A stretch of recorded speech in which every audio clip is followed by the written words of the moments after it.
Welcome to Beverly Unitarian Church. My name is David Schwartz, and I'm the minister here at Beverly Unitarian, and it is a pleasure to be with you this morning. We welcome all people here, every color of the rainbow, from every place on earth. Whatever your past or your present is like, we invite you to walk into the future with us.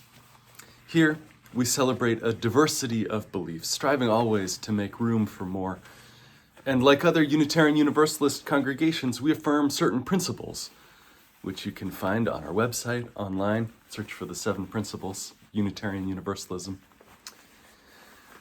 We especially welcome visitors, and in this time of virtual church, if you are joining us online for the first time or one of the first times, it's a pleasure to be with you this morning. I'm glad that you're here with us. I hope if you're watching live with us, you'll say hello in the chat, or stick around for our Zoom coffee hour after the service this morning. Even though we're not gathering in person, there's still a lot going on around the congregation. If you have an announcement that you want to get out to the congregation, send it to the office, send it to Mary, and we'll get it into the email, into the weekly email. Or toss it into the chat right now and give folks a heads up about what's going on. I try sometimes different ways to explain to people what Unitarian Universalism is. And I say things like what unites us is shared values, not shared beliefs, not a unanimity of thought, right? I say where a church where the plan is to unite your head and your heart and your hands and your spirit without asking you to leave some part of yourself behind. I say we're here, we're gathered together, even through a screen, for the same purpose, the same mission, which is to grow our spirits and to help serve the world, help heal the world. My friend and colleague, the Reverend Jen Crow, puts our shared purpose like this. She says we are rooted in the idea that religion is about a way of life, not a set of ideas. The spiritual life is a journey, not a confession. We see people struggling against a shallow, frantic world, people struggling with forgetfulness about who they really are, who they want to be. We see people struggling with a feeling and a fear of being pulled apart. You know that right now. She says, we believe the primary spiritual problem, one of the great spiritual problems of our time and place, is disconnection. She wrote this like 20 years ago. It is still just as sharp. Other people, other faiths sometimes characterize the primary spiritual problem as sin, a corrupt inner core, tempting outside influences, things that draw us toward evil. We don't argue about this stuff with them. We just recognize that our particular gift is helping to save each other from disconnection. Our universalist heritage is a grounding in unconditional love. You don't have to do anything or be anything or earn your way into the fullness of being human and held in the love of this community. Our humanist history of believing in the innate potential of every individual combines to say you are beloved exactly as you are, and beloved as you journey into becoming who you feel called to be. Our gift is our transcendentalist roots that invite every one of us to develop an authentic and awake relationship to the universe. And that's what led us to these understandings. And so here we are, unavoidably separated right now, and nonetheless committed to being together, connected, holding each other in love. One old preacher said, we're members of one body. We gather to make each other's conditions our own. We rejoice together. We mourn together. We labor together. We suffer together. Members of the same body. And in our church building or in our living rooms, in times of hope and times of uncertainty, and when things are easy and when things are hard, we are in it together. Will you join me in the words of our covenant? Love is the spirit of this church, and service is its law. This is our great covenant, to dwell together in peace, to seek the truth in love, and to help one another. I invite you to greet each other warmly in the chat box, remembering that the chat is public, but that shouldn't stop you from sending out a great big hello to everyone gathered this morning. It's good to be with you.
Yeah, don't knock the tripod over, Pilot. Oh, good dog. Oh. Pilot, it's story time. You ready for a story, buddy? Yeah. Good dog. Pilot, your story this week? And then it's spring. I know, it's a good book. And what? Oh, you want to see the picture? Sorry. Is that better? That's good. And then it's spring. First, you have brown. All around, you have brown.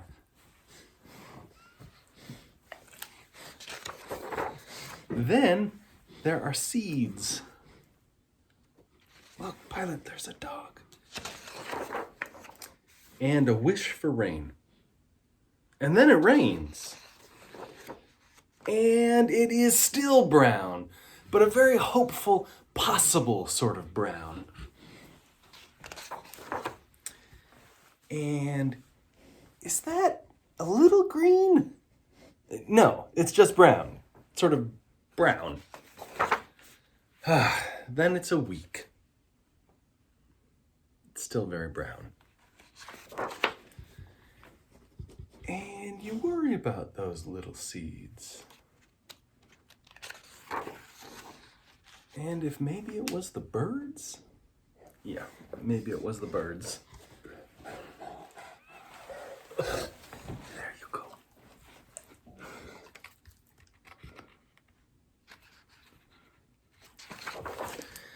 Or if maybe it was the bears and all that stomping, because bears can't read signs that say things like, please do not stomp here.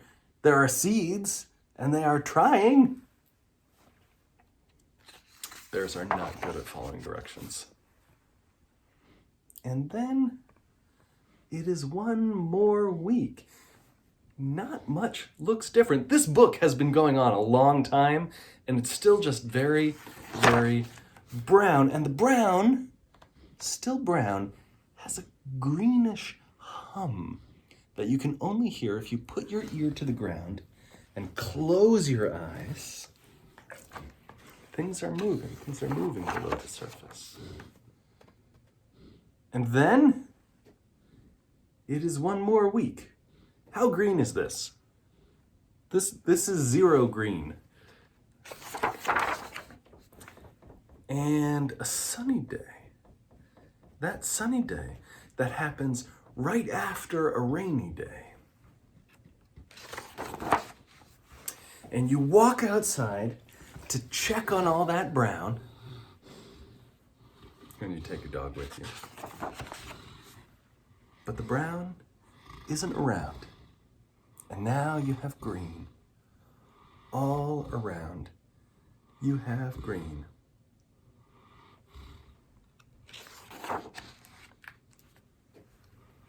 And there they are, off into the green. Waiting for spring feels like this. It snowed this week. Again, it snowed, which is ridiculous. Why is it snowing in the middle of April? And why, if it is snowing, is it not snowing better and sticking around that we could at least go sledding, if we could even leave our houses? It takes a long time for spring to come. It's brown a long, long time. And it feels that way too, maybe, if you're stuck in your house. If you've just heard that school is not going to be back in session this year, and you're going to be home for a lot longer than you expect, and your grown-ups are going to be home with you for a lot longer than you expect, trying to figure this out, trying to figure out how you're all going to do it. Things move slowly, and it's easy to lose hope and lose patience. It's easy, unless you're Pilot, who is apparently happy about everything all the time, it's easy to get grumpy. But one day, it will be spring. One day, bit by bit, we'll go back out again. One day, school will start up again. One day, your parents, your grown-ups won't be the only company that you have in person. One day, it's coming. It will be spring again. Yeah, maybe it was the birds. There you go.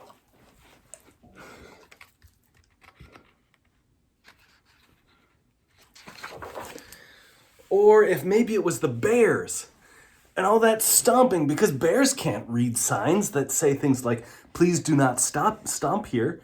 There are seeds and they are trying. Bears are not good at following directions. And then it is one more week. Not much looks different. This book has been going on a long time, and it's still just very, very brown. And the brown, still brown, has a greenish hum that you can only hear if you put your ear to the ground and close your eyes.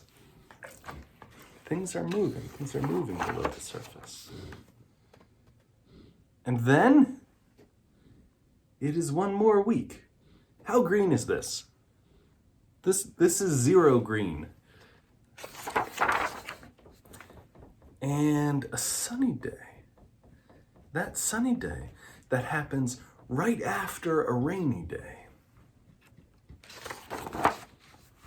And you walk outside to check on all that brown, and you take a dog with you. But the brown isn't around, and now you have green. All around, you have green.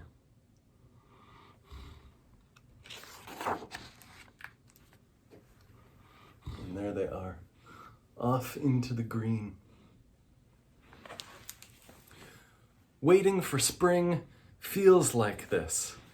It snowed this week. Again, it snowed, which is ridiculous. Why is it snowing in the middle of April? And why, if it is snowing, is it not snowing better and sticking around that we could at least go sledding, if we could even leave our houses? It takes a long time for spring to come. It's brown a long, long time. And it feels that way too, maybe, if you're stuck in your house.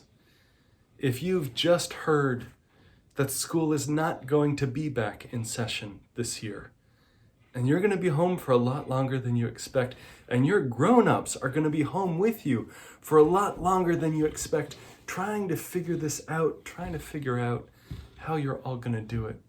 Things move slowly, and it's easy to lose hope and lose patience. It's easy, unless you're Pilot, who is apparently happy about everything all the time, it's easy to get grumpy. But one day, it will be spring. One day, bit by bit, we'll go back out again. One day, school will start up again. One day, your parents, your grown-ups won't be the only company that you have in person. One day, it's coming. It will be spring again.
Our community shares the joys and the sorrows that we carry with each other, so that we don't have to move through this world alone, so that we don't have to do it all ourselves, so that we can take off what other masks we wear to face the world and be just held in the love and support, the embrace of this community.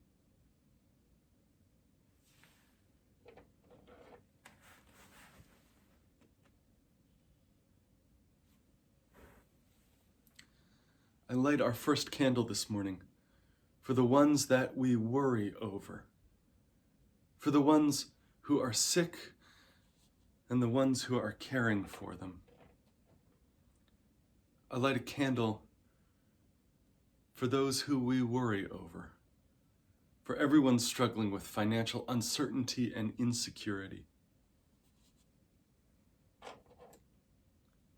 Light a candle for those who are struggling in isolation, who feel more alone than you have before, whose routines and lives are disrupted.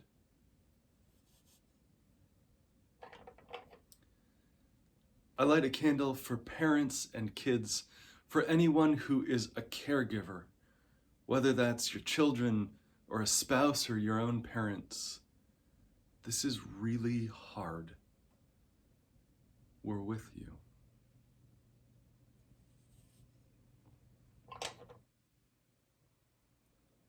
I light a candle to let go of our expectations, to let go of the need to do, to let go of some expectation you might have to use this time to improve and learn a new skill. Let go of the idea that you have to be perpetually strong.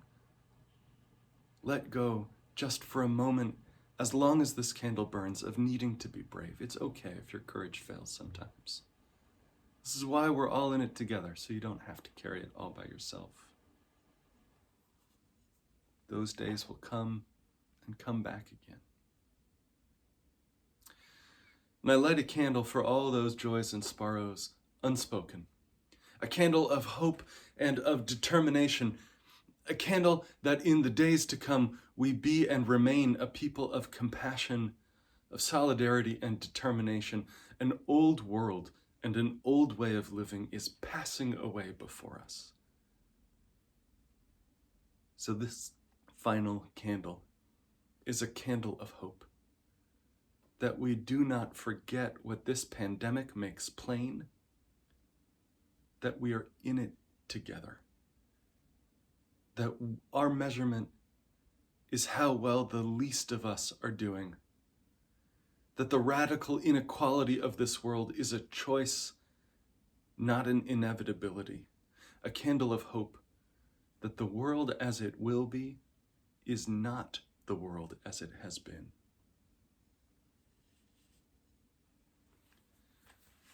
I invite you now to add in the chat box, remembering it's public, the names of anyone you wish to lift up in the love of the community, to add the joys and the sorrows on your heart this morning.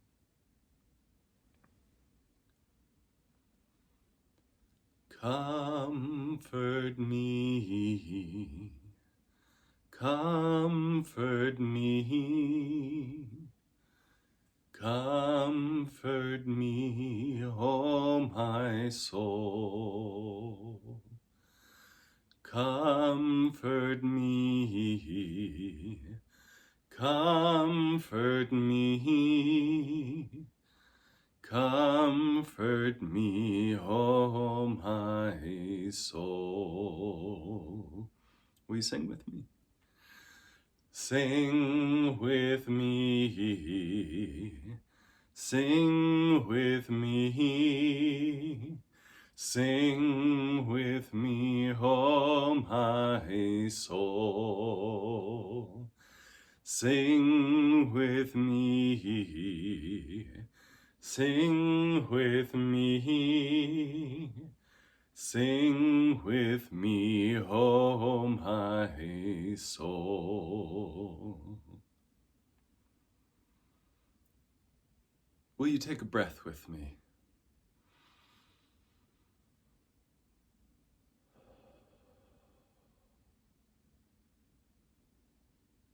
and another.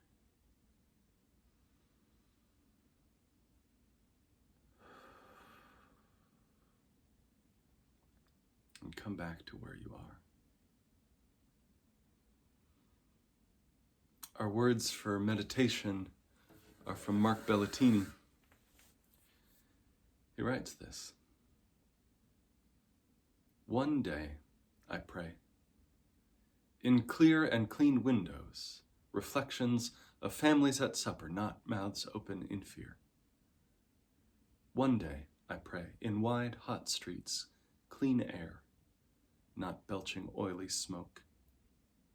One day, I pray, on warm spring nights, the sound of crickets, not wailing or gunshots.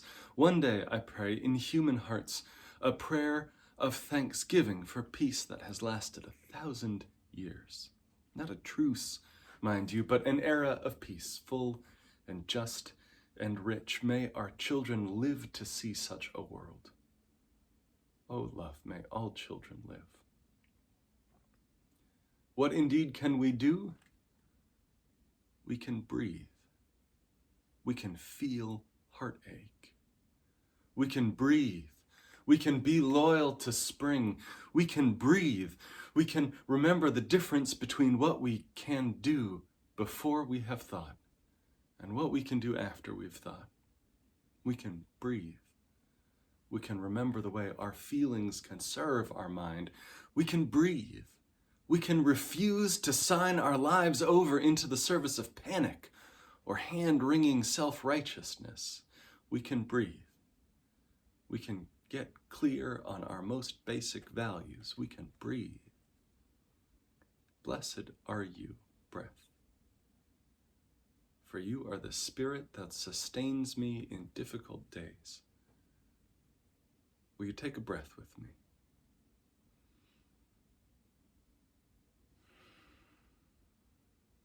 And another.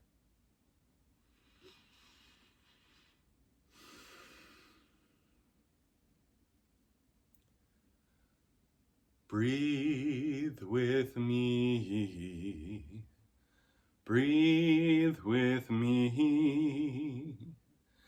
Breathe with me, oh my soul. Breathe with me. Breathe with me. Breathe with me, oh my soul. Amen. 130 miles south and west of Minneapolis is the little town of Hanska, Minnesota, population 402. And some years ago, I drove out there to preach at the Nora Unitarian Universalist Church. In 1881, 20 years before the town was even incorporated, Nora Free Christian Church, a Unitarian church, was founded there in what was a devoutly conservative Norwegian Lutheran immigrant corner of that state. Nora was a little white church standing up on a hill, surrounded on all sides by farm fields that just stretched all the way out to the horizon. It's a lovely little church, and in back at the top of the hill, spilling over, is the church graveyard. Maybe 100 headstones, smooth, polished dark granite and old pitted white marble. There was a wildness to the place on the Sunday that I was there in the early spring. It was a little above freezing and the wind was blowing strong. These are prairies where the wind blows. And the church had put a wind turbine up a few years back and the blades were moving too fast to see. The solitude was immense. I get there early. I like to get to church early, and no living thing moved in that gray, clouded morning landscape. No person or animal or bird, nothing but me among the gravestones of this old Unitarian church and the sound of my breath carried away on the wind. The The congregation was founded in 1881, split off from the local Norwegian Lutheran church after bitter disputes over theology, fights over who was allowed to be buried in the Lutheran graveyard, and what you had to believe before you died in order to be buried there afterwards. The congregation affiliated with the American Unitarian Association, as it was called then, and named themselves Nora, meaning Norwegian, Nora Free Christian Church. Free, that is, from any authority who told them what to believe and how to worship. And in those early years, theology was a bitter split. In this rural Norwegian immigrant community, families and friends split apart when churches split. Members thrived over time, though. And they founded the first secular community center. They founded the town library. I saw an old photo of all the members and families of this little church a century ago, spread out across the broad lawn in front. 200 people, maybe. What kept that church together, what united those people, were the commitments that they made to each other, the promises, the covenant, the sacred promises they had made to each other and to themselves. First, they said to themselves, I am committing to live my life in the integrity of what I believe. One at a time, some after years, and some early on said, I can't speak words and give support to a faith that I don't believe in, that excludes the people I love. I'm unwilling to attend a church any longer that says not all people are worthy. I'm unwilling to say a creed I don't believe in anymore. And for many of those churchgoers out on the prairie 140 years ago, like many of us, maybe that sense came early in life. And for many of them, like for many of us, it may have been a long lifetime of passing before they could speak out loud the doubts and hopes that held for decades. What bound that church together was first the promise of each person to themselves and to the holy as they understood it, that they would live an undivided life, that they would bind themselves together to witness the births and bury the dead, to turn week after week again toward the holy, and to do it with the full integrity of heart and mind and soul, and leaving none of that Trinity, compassion and intellect and deep self, apart from the other promise of an undivided life. This is not an easy thing. It would have been a lot easier for those early members to stay Lutheran, to not speak out, to not demand a parish free of the theology of their deeply conservative brethren. It would have been simpler, maybe, for them just to look the other way when a friend, when a loved one couldn't be buried in that church's graveyard. The undivided life is not an easy path. It's not like money in it, you know? Nor is there even happiness all the time. The undivided life is not a blissful life. It's a rootedness in the world as it is, though. It's a facing of reality, which includes the ugliness and the suffering of the world. The Sufi poet, the mystic Rumi, wrote 9 centuries ago, this being human is a guest house. Every morning a new arrival, a joy, a depression, a meanness, some momentary awareness comes as an unexpected visitor. Welcome and entertain them all. Even if they're a crowd of sorrows who sweeps violently through your house, empty of its furniture, still treat each guest honorably. Maybe they're cleaning you out for some new delight. The dark thought, the shame, the malice, meet them at the door laughing, invite them in, be grateful for whoever comes. Each of them is a guide. each of them as a guide. The trick of living is not to flee this world, but to live into it boldly. That's the life we're invited into in this congregation, to practice living together. It's the destination that we've promised ourselves to. That's the first promise. That's the first covenant. Spoken or unspoken, it was the covenant of that little church all those miles away to the west. Remembered or forgotten, it is the covenant of the group that founded this congregation. The Universalists who gathered in Chicago in the 1880s and called one of the first women ministers in the city. That's us. That's our roots. That's the promise of the people who gathered in a basement of a house down here in Beverly in the 1940s, committing themselves to form a Unitarian fellowship in a wood-paneled basement. The promise of homecoming to our own true life, to who we are and who we're called into being. The promise that our lives can be transformed, that the experience of being in the world can be transformed, that we're going home to a place, our truest self, together in community. That promise is not just for the elect. It is not just for the well-off or the well-educated. This invitation into a way of living is not just for people who read the New York Times, though y'all are welcome too. It's not just for people who have already solved all the problems in their life. I haven't met that person yet. This invitation into living, this invitation into community, this way of doing life through doing congregation, this is for us. This is for everyone. It meets us where we are. It says, take my hand, walk with me, come on together. We can't grow our souls on our own. It takes community. You can't lower your guard and remove your mask in theory. It has to be embodied, real. We practice this. It takes practice. Listening and silence and reflection and time and space. This is practice.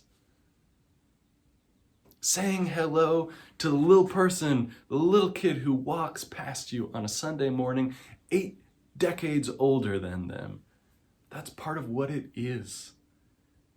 Putting together an open mic night and having people show up to sing silly songs, that's practice. Prayer is practice. Tears are practice. That's what we're here doing together. Someone told me once, it's like this place isn't a church.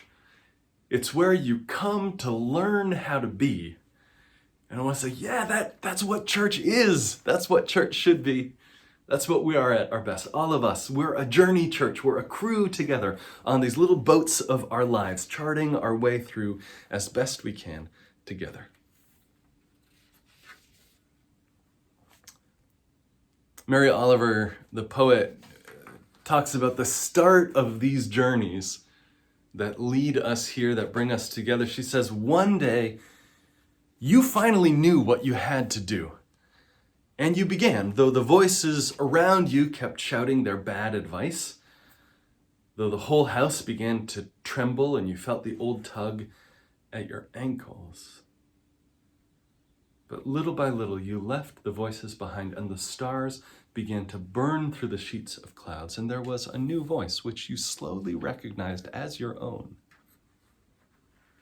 that kept you company as you strode deeper and deeper into the world, determined to do the only thing you could do, determined to save the only life you could save.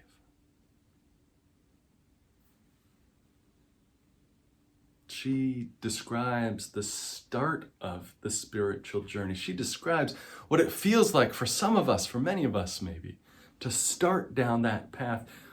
But it's not the whole story, because her poetry is so lonely and heroic, setting out on your own, all by yourself into the unknown.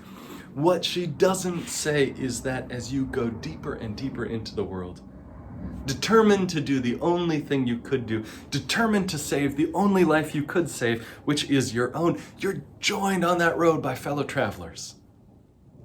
Whole hosts of people walking with you, walking together. Those gathered here this morning, together apart, are with you. Traveling companions gathered across centuries, Rumi, centuries ago.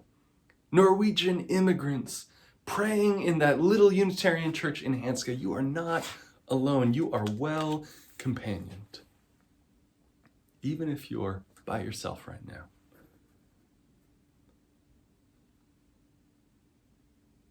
We're struggling against isolation.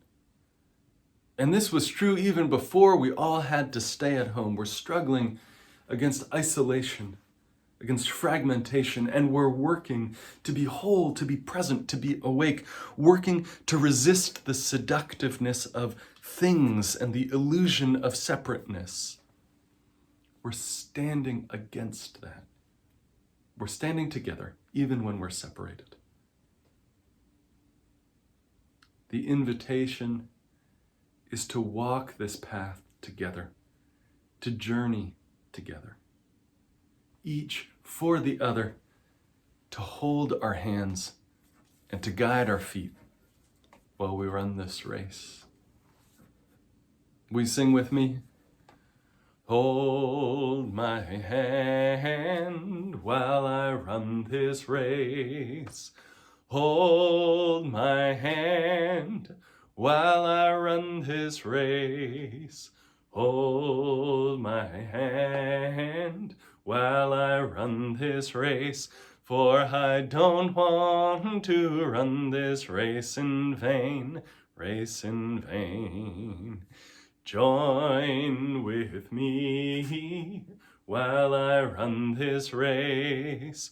Join with me while I run this race. Join with me while we run this race, for we don't want to run this race in vain, race in vain.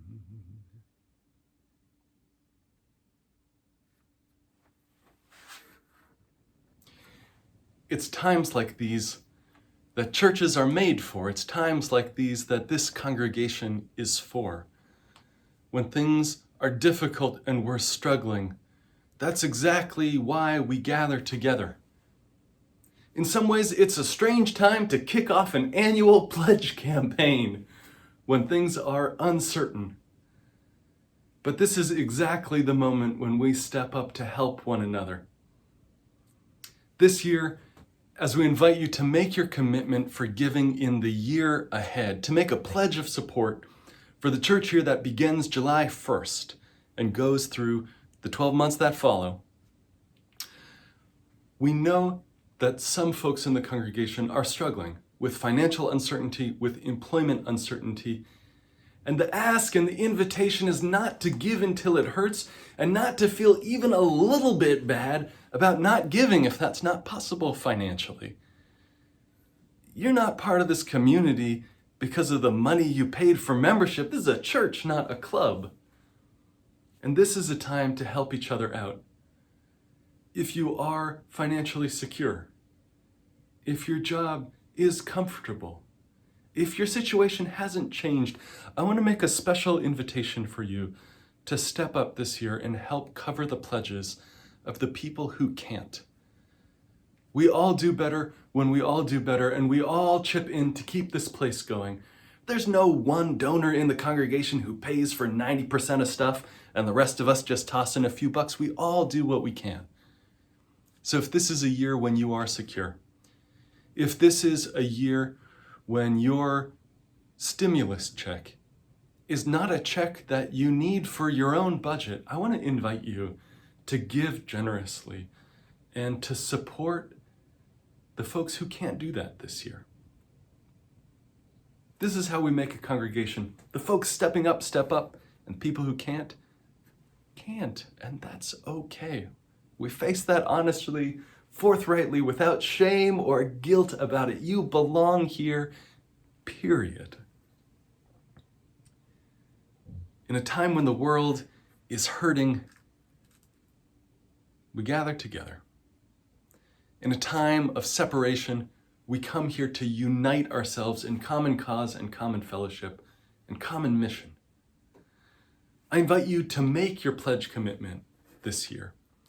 You'll see in the next few weeks more communication coming out from the Finance Committee all about how the budget works, how pledging works, the logistics of how to do this and how to fulfill it. But I want to encourage you this morning, before you even leave and go on to coffee hour, I want to invite you to give as generously as you're able to support the life of this congregation that continues without stopping, even as we're separated. We're all in it together.